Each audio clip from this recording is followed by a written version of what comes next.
अस्सलाम वालेकुम। एक बहुत ही इंपॉर्टेंट पॉइंट पे बात करूंगा जो कि पाकिस्तान में हमारे एरिया में बहुत ही ज़्यादा कॉमन है। ओवरऑल भी बहुत कॉमन है लेकिन पाकिस्तान में बहुत ज़्यादा कॉमन है।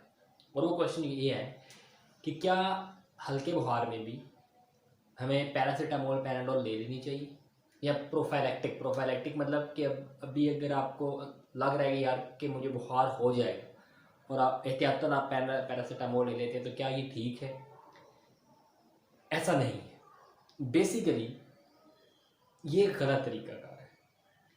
इसमें हम फ़ायदा तो दूर की बात है बल्कि हम अपना जो नेचुरल जो कुदरती तौर पर एक मुदाफ़ती निज़ाम हमारी बॉडी में मौजूद है, बैक्टीरियाज और वायरसेस या और भी जो जरासीम आपकी बॉडी में जाते हैं तो आपके अंदर एक मुदाफ़ती निज़ाम होता है जो उन बैक्टीरिया वायरसेस को ख़त्म करता है, किल करता है, उनको मारता है।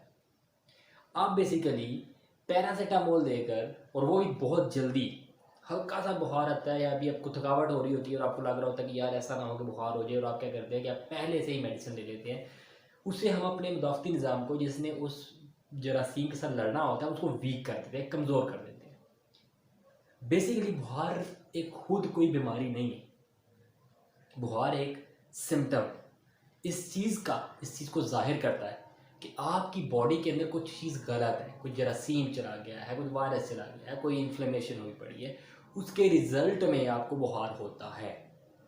ठीक है, और वो बुखार बेसिकली क्यों होता है, यहाँ पर मैं अपनी तरफ से कोई बात नहीं कर रहा, मेरे पास रिसर्च पेपर है। मैं रिसर्च पेपर से अगर आप बात करूँ तो आपका मुदाफ़ती निज़ाम बेसिकली टेम्परेचर को इंक्रीज़ करता है, बढ़ाता है। जब उसे लगता है कि यार बॉडी में कुछ गड़बड़ चल रही है, कुछ बाहर से जरासीम मेरी बॉडी के अंदर आ गए हैं, तो आपका मुदाफ़ती निज़ाम टेम्परेचर को, आपके टेम्परेचर को बढ़ा देता है।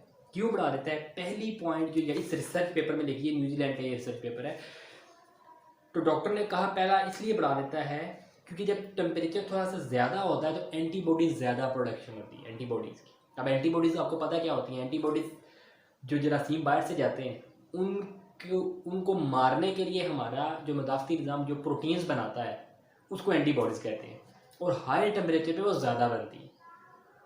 ठीक है, इसलिए हमारा मुदाफ़ती निज़ाम टेम्परेचर थोड़ा सा ज़्यादा कर देता है, 99 तक या 100 तक तकरीबन कर देता है। ठीक है, तो इसका मतलब हमारे मुदाफ़ती निज़ाम ने क्या किया कि टेम्परेचर को ज़्यादा किया ताकि मैं ज़्यादा से ज़्यादा एंटीबॉडीज़ को प्रोड्यूस करूँ, और हमने क्या किया कि टेम्परेचर अभी बढ़ा भी नहीं है, हमने पहले से ही वो पैराडोल या पैरासीटामोल खा ली। ठीक है, अच्छा वीडियो को कंप्लीट सुनिएगा क्योंकि आधा जो इल्म है ना वो थोड़ा सा ज़्यादा ख़तरनाक हो सकता है, so please stay with me. दूसरा पेपर लिखता है फीवर बॉडी क्यों कर देती है अपने आप को। वो इसलिए करती है कि न्यूट्रोफिल और मैक्रोफेजेस को उस जगह पर लेकर जाया जा सके जहाँ पर इन्फेक्शन है, यानी कि न्यूट्रोफिल और मैक्रोफेजेस की प्रोडक्शन ज़्यादा करती है। अब न्यूट्रोफिल और मैक्रोफेजेस क्या हैं? ये वो सेल हैं, छोटे छोटे हुलिये हैं हमारी बॉडी के अंदर ही, हमारे मुदाफ़ती निज़ाम का हिस्सा है, जिन्होंने बैक्टीरिया और वायरसेस को खाना हो।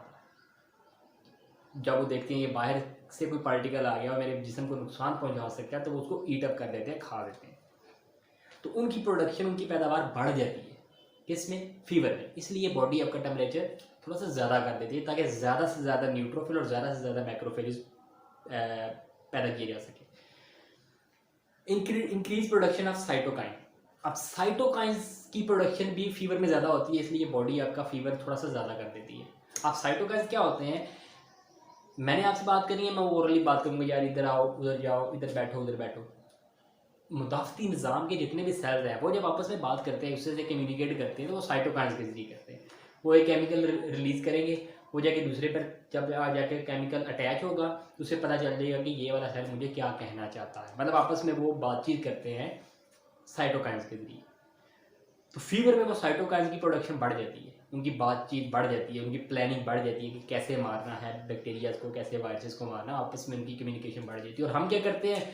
हम उनकी फ़ोन लाइन्स काट देते हैं, फीवर को फौरी तौर पर ख़त्म करके, होने से पहले ही हम पैरासीटामोल वगैरह लेना शुरू कर देते हैं। ठीक है, ताकि वो आपस में बात ही ना कर सके और हमें इम्यूनिटी ना प्रोवाइड कर सके। तीसरा जो है, टी लिम्फोसाइट की एक्टिविटी जो होती है वो भी फीवर में ज़्यादा होती है। टी लिम्फोसाइट्स मतलब कि ऐसे हुलिये होते हैं कि अगर कोई जरासीम आपके सेल के अंदर चला जाए तो ये जो टी लिम्फोसाइट्स होते हैं ऐसे हुलिये उस सेल के अंदर भी जाकर जरासीम को मार सकते हैं। बेसिकली खुद ही अंदर नहीं जाते,